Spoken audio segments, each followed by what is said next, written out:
ఇట్లు అర్జున బిగినింగ్ నుంచి ఏం జరిగిందో మీకు చెప్పాలి. మహేష్ ఈ కథ వచ్చి నాకు చెప్పినప్పుడు నాకు చాలా ఇంట్రెస్టింగ్ అనిపించింది. ఎందుకంటే హీరో మాట్లాడలేడు. ఒక్క డైలాగ్ కూడా లేదంటన్నా, లాస్ట్లో ట్విస్ట్ ఉంటుంది అనుకున్నాను. ప్రొడ్యూస్ చేద్దామని డిసైడ్ అయ్యి ఫ్రెండ్స్కి చెప్పా. అందరూ ఏంట్రా ఆర్ట్ ఫిల్మ్ చేస్తున్నావా, అవార్డ్స్ కోసం ట్రై చేస్తున్నావా అని అడిగారు. దీంట్లో లవ్ ఉంది, కామెడీ ఉంది, మంచి యాక్షన్ ఉంది, అన్ని ఎలిమెంట్స్ ఉన్నాయని చెప్పా. కానీ వాళ్ళు అరే హీరోకి డైలాగ్స్ లేవు కదరా అన్నారు. ఏ హీరో చేస్తారని అడిగారు. Actually finding Arjun became the real challenge. One day I met this new guy Anish.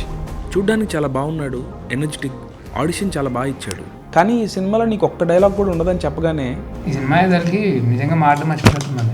నేను డిసప్పాయింట్ అవుతాడు అనుకున్నాను. నాకు ఇదేదో అన్నారు ఏంటి. అసలు ఈ హోల్ ప్రాసెస్లో ఈ రోల్ ఎందుకు ఒప్పుకున్నావు అని అనీష్ని అడిగితే కథని మాటలు లేకుండా కన్వే చేయడం very challenging and I'm grateful for this opportunity అన్నాడు. అప్పుడు డిసైడ్ అయ్యాం నేను మహేష్, మనకు అర్జున్ దొరికేసాడు.